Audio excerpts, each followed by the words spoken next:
Team USA finalized its roster for the 2024 Olympic Games in Paris, which is in July, led by LeBron and Steph Curry. Sticks, does this team dominate the Olympics like the original Dream Team in 1992? Or did they do it like the Redeem Team as well? But listen, man, this team everybody talks about the Dream Team. Yeah, though. I know. Yeah. But the Redeem Team was also really, really good, led by Kobe. But they had that documentary, so that's why. Yeah, go ahead. Yeah. But this team is stacked, bro. With like he already mentioned LeBron and Steph. LeBron being in his 21st year, still going crazy. Steph had a little bit of a silent year this year, but still went crazy. But you got KD on the team. You got Anthony Edwards, who was a rising star in the league. Joel Embiid coming off injury, but he gonna go crazy. But that Joel Embiid was like that wild card for me because he playing for US, but ain't he from somewhere else? Cameroon. He from Cameroon. So yeah, but I don't know if Cameroon has the actual team, so I kind of understand he playing for the US. I don't know. I think they may. But of course, Jason Tatum. But the other ones, Jason Tatum's on the team, so he gonna go crazy. But what's a wild card for me is those teams with the other superstars in the league. Like Serbia with Jokic. You got France with Wembanyama. Canada got Shai Gilgeous-Alexander. You know what I'm saying? And I forget where Luka's from, but I know he's playing for his country. Slovenia. Slovenia. Okay, boom. So those teams, and you know, Spain always gives the U.S. a problem. Every single year they give U.S. a problem. Or Argentina, one of those two. One of those two. Yep. So it's gonna be something to watch. I'm gonna take in the games because I watch the Olympics every single year, especially for the not every single year. I mean every single time, every 4 years, every leap year I watch. You right. My bad. Yeah. But I watch the Olympics every time, and it's mainly for the basketball and for the sprints. You know what I'm saying? That's what I basically watch it for. So I'm gonna take in the Olympics this year, and it's gonna be an interesting Olympics. I want to see how they do. They are definitely stacked to do it, but they're gonna have to go through some hitters. They're gonna have to go through some hitters. What you think about the Olympics this year, bro? I mean, we should always expect Team USA basketball when we talk about men's to dominate, just because you got the NBA, which is the most prolific professional basketball league there is in the world. Everybody from across the globe wants to come play in the NBA. So you should expect for us to do well. When I say us, the United States, like you said, from top to bottom, they're loaded with talent. They have the same amount of titles on this team, NBA titles on this team, as the original Dream Team with 10. So KD has 2, Bron has 4, Steph has 4. Everybody. Oh, and then also, well, they probably have more now. I think about it because you got Anthony Davis on the team. He has a title, so that makes 11. Who else is it? Kawhi has 1. Kawhi has 2. They have more. Kawhi has 2. 2. Right. You got so one with the Spurs, one with the Toronto Raptors. Yeah. They have more than the original Dream Team when we talk about titles. They also have more All-Star selections on this team than the original Dream Team with 84. The original Dream Team has 68. Okay. I do have concerns, though. What's that? So, we should expect them to dominate looking at it through that lens. My concerns are the age of the team, which they're 30. What is it? 30. They're 30 years. What is the actual average age of the roster? It's 30 years and 9 months. Okay. Is the average age. Basically 31 years, yeah. Right. The original Dream Team was 29 and 8 months or something like that. So they are almost a whole year. Yeah. Even still, almost a whole year older than that team. Okay. The second one is they have a couple of key players on the team that's injury prone. And every last one of those players are in the playoffs. There's a few, actually. Well, that's what a few. Couple is KD, two, few is more than KD, Joel Embiid, Kawhi Leonard, Kevin Durant, AD. Yep. So there's about 5 or 6 of them up there. And you got old ass LeBron James. Exactly. There you go. But he's So Superman. I don't know what it is about LeBron, but he just don't age. Well, he ages, but he just don't. His game doesn't for whatever reason. But yeah. go ahead. Finish your statement. No, you good. You were making my point. So yeah, you have a few individuals on the team that are injury prone. All of those individuals, for the most part, are in the playoffs right now. So a deep run by a couple of them, and you have a severely tired team moving into the Olympics, Olympic trials and all that. So I think it's definitely on paper they should dominate if they stay healthy. I say the age, but the age is only a factor because of how close it is to the ending of the NBA playoffs. Agreed. So like if we don't anticipate the Lakers to make it to the finals, I don't. But That's true. if they do, then you have the oldest player on the team that's played the most amount of minutes in league history, that's scored the most amount of points, that's been to the most championships on this team or finals on this team in year 21, as you said, leaving the playoffs, going to the Olympics. I don't know how fresh they will be. I agree with you. That could be. See, I didn't take that into account, and I'm glad that. See, that's why we got both of us on the show, because I didn't think about the age of. You hear that? No, I don't hear Sam that. alarm going You off. tripping? Sam alarm going off in the background, loud as hell. But I didn't take into account the age of the team or the injuries that. But since you said it, yeah, there's about 4 or 5 people on that, players on that team that's super duper injury prone or have had major injuries in the past. So yeah, we're gonna have to see how they do, man. I think they definitely have the talent and they're stacked up to win gold at the Olympics this year. But D-Lo got a point, man. A lot of these mugs in the playoffs, and if they make a deep run, if Anthony Davis and LeBron make a deep run, how fresh are they going to be going into July? Same thing with Jason Tatum, same thing with Anthony Edwards, same thing with KD, Jokic, Shai Gilgeous-Alexander. You know what I'm saying? So who knows? Who knows how it's going to look? Right. But I'm here for it. I am interested. I'm definitely here for it, brother. But there's a couple things have come out in the last couple of days.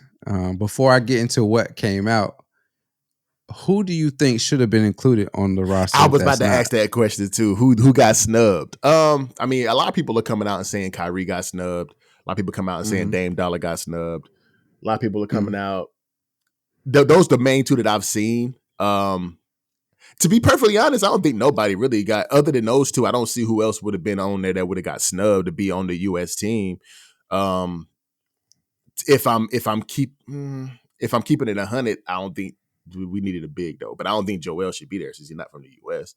That's just the only thing to me. But and also with his injury he just came off of, and he's been out for the season and is questionable for the first round of the playoffs. I mean, you don't have to be from the U.S. to play for the U.S. particular company. As long as you have citizenship in that country, you can play for that country. Then you can play for that country. I got you. So I mean, or if you're natural born or something like that, I want to say. So like with you have, or your parents are citizens.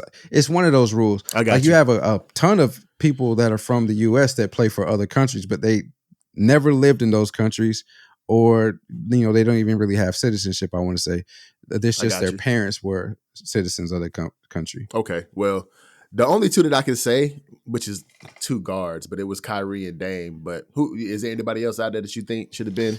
Yeah. So you said Kyrie. I agree with Kyrie, and Kyrie's who we're going to talk about here shortly. Dame I didn't think of, but now that you said Dame, absolutely.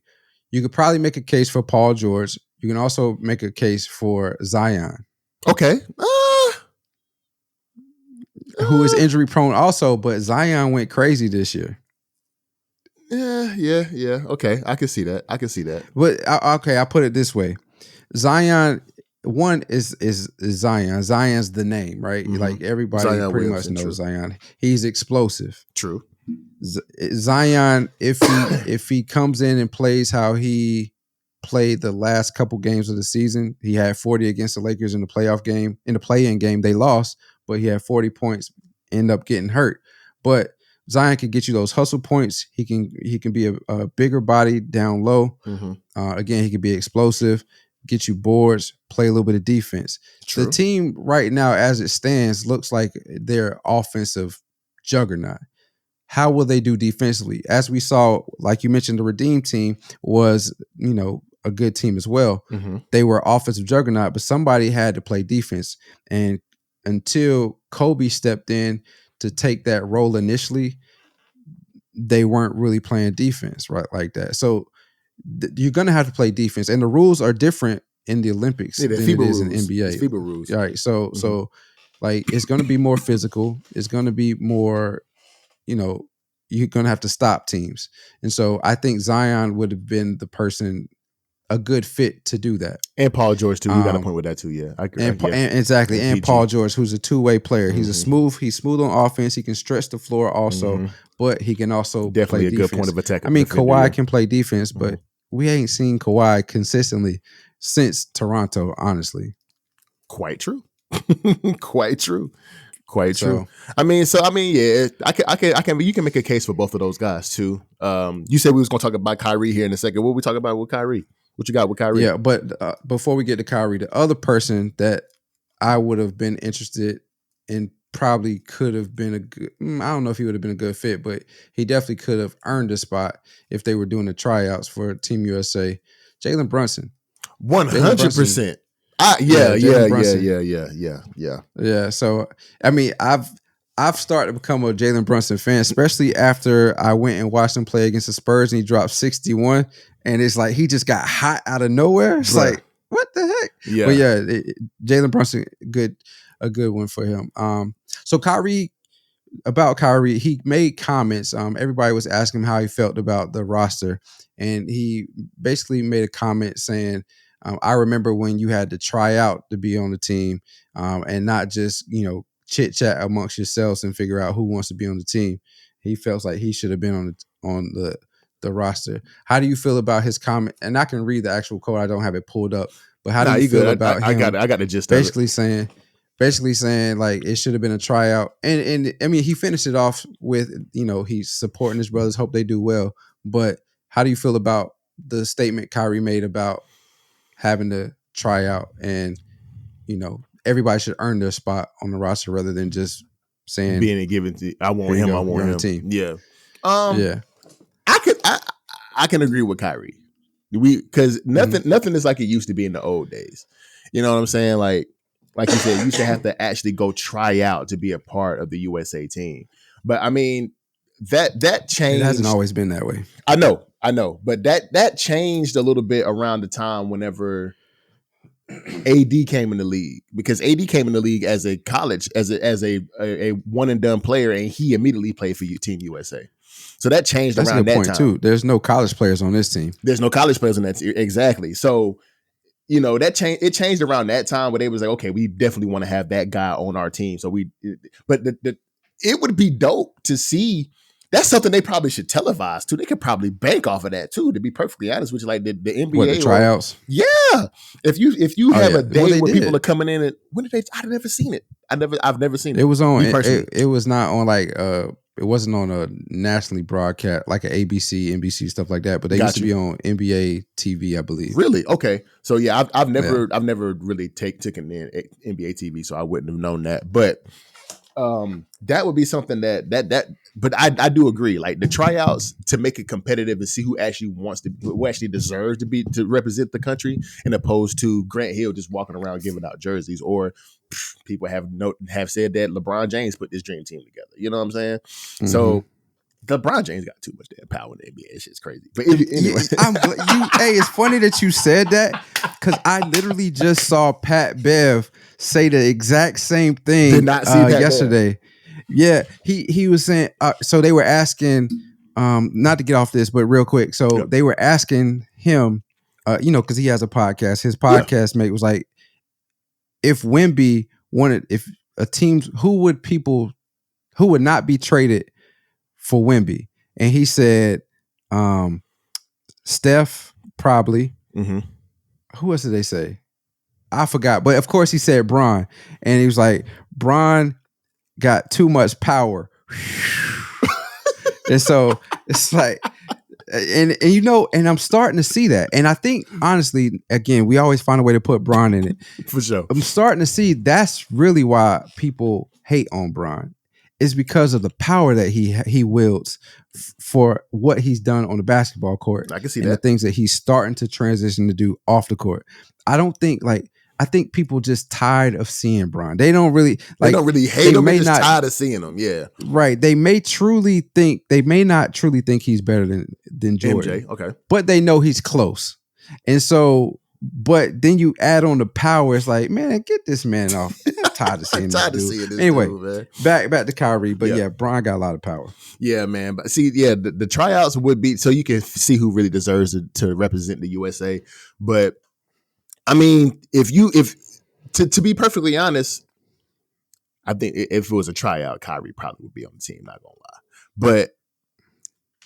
To be perfectly honest, I mean, you really gonna pick who you think is gonna be the best, the superstars or the top, what is it, 12? The top 12 players in the league are gonna be on the team. Now there is some speculation of who on this team is basically top 12, but you could argue that all of these players on this team are top 12 in the league or the top 12 players in the league, somewhat. Yeah. But it's a stretch. But not necessarily. But U.S. players, if you want to take it there, if you want to be more specific, who wouldn't be who on this team wouldn't be in the top 12? Shea, I think Shea is top 12. He's not on the roster, USA roster. Oh, he's not. My fault. Jason Tatum's top 12. Yes. Okay. KD's top 12. Of course. U.S. players. Oh, we know Bron, Steph, KD. Joel Embiid, Anthony Edwards, Joel Embiid, Anthony Edwards. That might be the one. That might be the one that's not top. Jason Tatum, Halliburton. No, Anthony Edwards probably top 12. Halliburton's he's good. Book is good, and Book does damage. Top 12 U.S. players. Saying US Halliburton and Anthony Edwards might be the ones that's out of the top 12 for the U.S. Possibly. I don't know. Ant-Man going crazy. Anthony Edwards. Ant-Man going crazy. I don't know about it. But Halliburton just been hurt this year, so the second half of the year he has been, After All-Star break he has been hurt, so he's been in a lull for the past couple of months. But right, I think you can argue that there is an argument for all 12 of these players that they are the top 12 U.S. players in the league. So yeah, we'll see. But of course, you got the Jokic's of the world, the Lukas of the world, the Wembeyamas of the world, right, the Sheas of the world. You got all of those guys who are probably in the league totally. They're probably in that top 12. But top 12 U.S. Well, not probably are in that top 12. But yeah. But I mean, it's one of those things where Kyrie definitely has a point. And he has a point for being if he is salty, he has a right to be salty because he probably most likely deserves to be on the team. The best ball handler in NBA history, to me, in my opinion, people say AI. I think it's Kyrie, 100%. But easily, but yeah, he definitely deserves to be there for sure. He definitely deserves to be there. Yeah, I mean, I'm on the fence about it. My litmus test is going to be 92 Dream Team, right? Mm-hmm. And so, what did they do? They were handpicked. You know what I mean? They were. And definitely. we did see the teams after that, the Redeem team, they had to do tryouts, I want to say.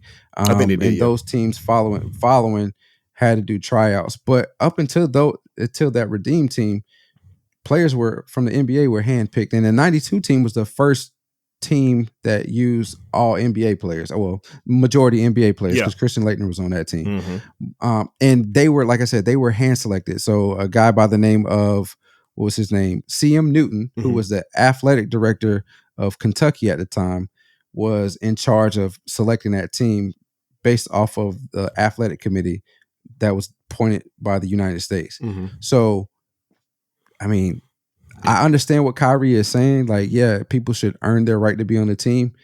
But the 92 team, which everybody considers the greatest team assembled, was hand selected. It was the Avengers. I mean, I don't know. Huh? They definitely was the Avengers. 100%. You know what I mean? So I don't think it's out of line for teams moving forward to bypass the tryout, especially with it being so close to the end of the NBA playoffs. Yeah. I don't think it's out of line for them to say, all right, well, we just want these individuals to be on the team. Does it suck that Kyrie's not on the team because he could have been a key contributor especially with his ball handling and his layup package and his ability to score from anywhere on the court? Mm-hmm. Yeah, it does. But Yeah. I mean, you know, he just missed out on this time. He just missed out on this I opportunity. know it sucks though. Yeah, it definitely does. So shout out to Kyrie. I believe you deserve to be there, but this is who they pick, my dog. Oh, you still here. So that must mean you love the content. And if that is the case, video on the screen right here, click that, view that. You're going to love that one as well. Also, we still got the 600 subscriber goal. There's a button in the top right-hand corner of the screen right there. Hit that button, subscribe to the channel. And we're on all your streaming platforms, wherever you find your podcasts.